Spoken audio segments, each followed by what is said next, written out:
Kajing tap kerteng nakabenta kawat kabaningkong jong ka election Lok Sabha kan kot menta kasngi.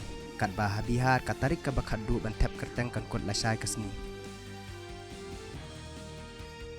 Ka election commission kala penmi ya kajing betha syaki chief electoral officer jong barok ki jela bat union territory halor kajing syed karang jong kamariang.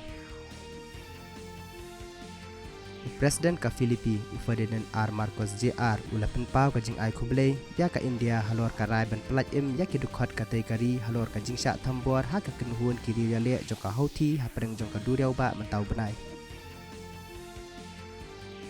UR Chief Marshal UVR Chaudhry haba penpau ha ka Jombo Mojumbar International Seminar ka Bakatsan halor ka aerospace power ula ong baka balakot ka peni ya ka jingele persya da ka penher ya ki lengsun ka belong sabar na ulan. Ka Press Information Bureau kala sedang ya ka microsite pib.gov.in/elek-arpusau/index.aspx ka belong ka way ka portal na kabentaki kubor bay day bat ka election jog usnam arhajar arpusau.